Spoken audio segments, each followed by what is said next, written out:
दोस्तों, अगर आपको भी लोन की जरूरत पड़ जाती है तो आज की इस वीडियो में मैं आपको बताने वाला हूं कि आप किस तरह से सिर्फ अपने आधार कार्ड के माध्यम से ऑनलाइन ही 10,000 रुपए से लेकर के 50,000 रुपए तक के लोन के लिए अप्लाई कर सकते हैं। और दोस्तों, ये जो लोन है ये आप लोगों को बिना किसी गारंटी के मिलने वाला है और साथ ही इस पर आपको बहुत ही कम ब्याज देना पड़ेगा, क्योंकि दोस्तों ये जो लोन है ये सरकारी लोन है।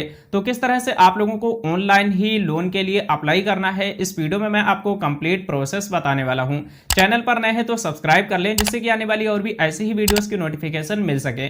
तो चलिए शुरू करते हैं। सबसे पहले आपको अपने मोबाइल या लैपटॉप के किसी भी ब्राउजर को ओपन करना है और यहां पर आपको टाइप करना है पीएम स्वनिधि। इतना टाइप करने के बाद में सर्च करेंगे, पहले नंबर पर ही आप लोगों को वेबसाइट देखने को मिल जाएगी। तो आपको एक बार यहीं पर क्लिक कर देना है। जैसे ही क्लिक करेंगे इसके बाद आपके सामने कुछ इस तरह से इंटरफेस आ जाएगा। अब यहाँ पर आप लोग देख सकते हो, आप लोग 10,000 लोन के लिए अप्लाई कर सकते हो, 20,000 लोन के लिए अप्लाई कर सकते हो, साथ ही 50,000 लोन के लिए भी अप्लाई कर सकते हो। यहाँ पर आपको एक ऑप्शन देखने को मिल जाता है अप्लाई LOR कम लोन। तो आपको इसी वाले ऑप्शन पर एक बार क्लिक करना है। अगर आप लोग पहली बार अप्लाई कर रहे हैं तो आपको इस वाले ऑप्शन पर एक बार क्लिक कर देना है। और क्लिक करने के बाद में यहाँ पर आप लोगों को अपने मोबाइल नंबर को एंटर करना है। एक कैप्चा कोड दिखाई दे रहा है, इस कैप्चा कोड को सेम टू सेम यहाँ पर फिल करेंगे और रिक्वेस्ट OTP वाले ऑप्शन पर एक बार क्लिक करेंगे। इसके बाद में आपके मोबाइल नंबर पर एक OTP सेंड किया जाएगा, उस OTP को आपको यहाँ पर फिल करना है और वेरीफाई OTP वाले ऑप्शन पर एक बार क्लिक कर देना है। और इतना करते ही हमारे सामने कुछ इस तरह से पेज आ जाएगा। यहाँ पर हमारे पास में आधार कार्ड अवेलेबल है, इसलिए यस वाले ऑप्शन को सिलेक्ट करना है। इसके बाद में यहाँ पर C कैटेगरी को सिलेक्ट करना है और नेक्स्ट वाले ऑप्शन पर एक बार क्लिक कर देना है। जैसे ही क्लिक करेंगे आपका जो मोबाइल नंबर है वह यहाँ पर आ जाएगा, आधार वेरिफिकेशन में वेरीफाइड लिखा हुआ है। अब आपको कुछ नीचे की साइड में आ जाना है और यहाँ पर आप लोगों को ULB की इन्फॉर्मेशन को फिल करना है, यानी कि आप जिसके भी नाम से लोन लेना चाहते हैं उसकी इन्फॉर्मेशन फिल करेंगे। सबसे पहले यहाँ से आपको स्टेट का नाम सेलेक्ट करना है। लगभग सभी स्टेट में आप लोगों को ये लोन मिल जाएगा। तो हमने यहाँ पर अपनी स्टेट को सिलेक्ट कर लिया। इसके बाद में यहाँ से आपको अपने डिस्ट्रिक्ट का नाम सेलेक्ट करना है। यहाँ पर आपको name of the ULB select कर लेना है। तो आपके नजदीक में जो भी टाउन या फिर ग्राम पंचायत पड़ती हो आप लोगों को उसी को सिलेक्ट करना है। यहाँ पर वार्ड नंबर ऑटोमेटिक ही आ जाएगा। अगर आपका कोई अलग वार्ड नंबर है तो आप यहाँ से चेंज भी कर सकते हैं। कुछ नीचे की साइड में आएंगे, यहाँ पर आप लोगों को पर्सनल इन्फॉर्मेशन को फिल करना है, जिसमें कि पूछा जा रहा है मेंबर ऑफ CIG। अगर आप CIG के कोई मेंबर हैं तो यहाँ पर यस करेंगे, नहीं तो नो वाले ऑप्शन को ही सिलेक्ट रहने देना है। मेंबर ऑफ JLG अगर हैं तो यस करेंगे, नहीं तो आपको इसे भी नो वाले ऑप्शन को ही सिलेक्ट रहने देना है। आपके आधार कार्ड में जो भी नेम है वह ऑटोमेटिक ही यहाँ पर आ जाएगा। यहाँ पर आपको अपने पिताजी के नेम को एंटर करना है। डेट ऑफ बर्थ आपके आधार कार्ड वाली ही आ जाएगी। यहाँ पर आपको मैरिटल स्टेटस बताना है, सिंगल हो या फिर मैरिड। मोबाइल नंबर यहाँ पर आ जाएगा, जेंडर आ जाएगा, सोशल कैटेगरी यहाँ से सिलेक्ट कर लेना है।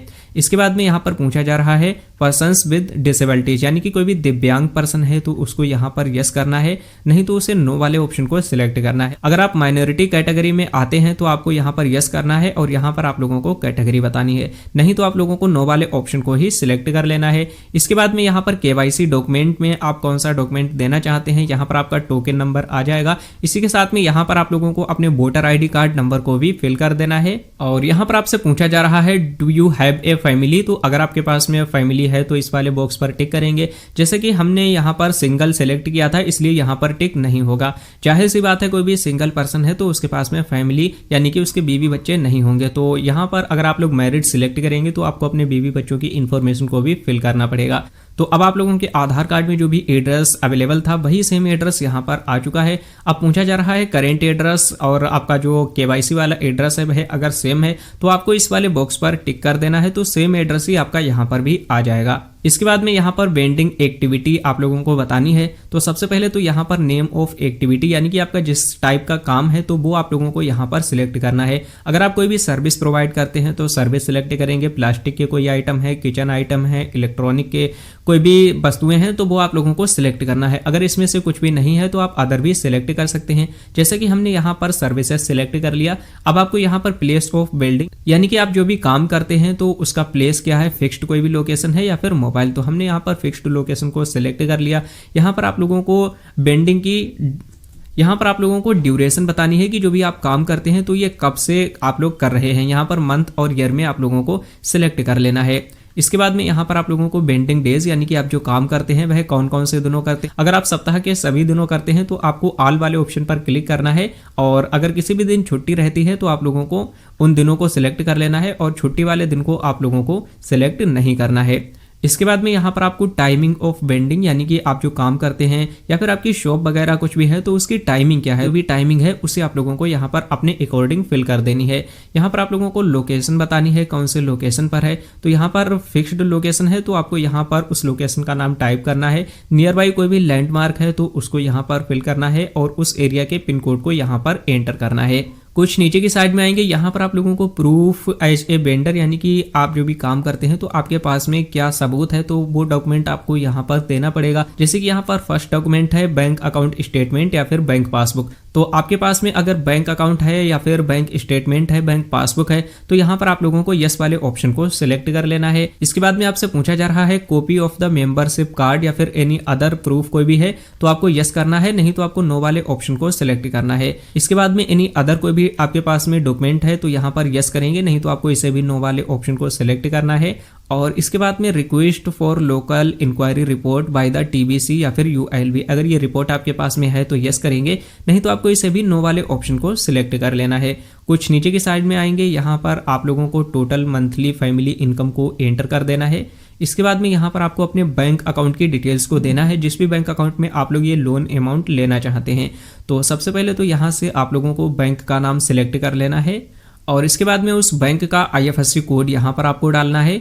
यहाँ पर नेम ऑफ ब्रांच, जब आप आईएफएससी कोड एंटर करेंगे तो ऑटोमेटिक ही आपकी ब्रांच का नाम यहाँ पर आ जाएगा और अकाउंट नंबर को यहाँ पर आपको फिल कर देना है। इसके बाद में अगर आप लोग ऑनलाइन डिजिटल पेमेंट वगैरह रिसीव करते हैं तो आपको यहाँ पर यस करना है और उसकी इन्फॉर्मेशन भी यहाँ पर आप लोगों को फिल करना है। अगर आप डिजिटल पेमेंट नहीं करते हैं तो आपको नो वाले ऑप्शन को ही सिलेक्ट रहने देना है।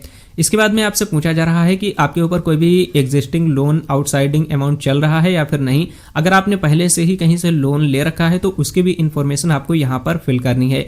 जैसे कि यहाँ पर आपने किसी भी बैंक से या फिर इंस्टीट्यूशन से लोन लिया है तो उसका नाम यहाँ पर डालेंगे। आउटसाइडिंग अमाउंट यानी कि जो भी अमाउंट है लोन का वो आपको यहाँ पर फिल करना है। मंथली ईएमआई आप कितनी पे करते हैं तो वो आपको यहाँ पर फिल करना है। लेकिन अगर आपने कहीं से भी पहले लोन नहीं लिया है तो आपको इसे ऐसे ही छोड़ देना है, इसमें आपको कुछ भी फिल नहीं करना है। अब आपको यहाँ पर लोन अमाउंट रिक्वायर्ड यानी कि आपको कितने लोन की ज़रूरत है वो आपको यहाँ पर फिल करना है। तो बेसिकली यहाँ पर आप लोगों को 3 बार में लोन दिया जाता है। पहली बार में आप लोग 5,000 रुपये से लेकर के 10,000 रुपये तक का लोन ले सकते हैं। अगर ये आप लोग टाइम से चुकता कर देते हैं 1 साल के अंदर ही तो आपको अगली बार में 20,000 रुपये का लोन दिया जाता है, जो कि 18 महीने के लिए दिया जाता है। ये भी लोन आप लोग 18 महीने के अंदर ही चुकता कर देते हैं तो आपको अगली बार में 50,000 रुपये का लोन थर्ड टर्म में दिया जाता है और ये लोन आप लोग 36 महीने यानी कि 3 साल के अंदर चुकता कर सकते हैं। तो यहाँ पर आपको जितने भी लोन की जरूरत है वो आप टाइप करेंगे, 5,000 रुपये से लेकर के 10,000 रुपये तक टाइप कर सकते हैं। इसके बाद में यहाँ पर आप लोगों को लोन का पर्पस बताना है कि आप ये जो लोन है वह कौन से पर्पस के लिए ले रहे हैं। यहाँ पर वर्किंग कैपिटल है, बिजनेस एक्सपेंशन है और परचेज ऑफ असेस्ट। तो हमने यहाँ पर बिजनेस एक्सपेंशन को सिलेक्ट कर लिया और इसके बाद में आपको यहाँ पर सबमिट वाले ऑप्शन पर एक बार क्लिक कर देना है और इसके बाद आपके सामने कुछ इस तरह से पेज आ जाएगा। एप्लीकेंट का जो फोटो है वह आप देख सकते हो पहले से ही अपलोड है, यानी कि आपके आधार कार्ड में जो भी फोटो है वही फोटो सेम यहाँ पर आ जाएगा। और अब आप लोगों को यहाँ पर copy of bank account statement या फिर आपको अपने बैंक अकाउंट के पासबुक के फ्रंट पेज को अपलोड करना है, जिसके लिए आपको अपलोड वाले ऑप्शन पर क्लिक करना है और क्लिक करने के बाद में आप लोगों को अपने बैंक अकाउंट के स्टेटमेंट या फिर पासबुक को भी अपलोड कर देना है।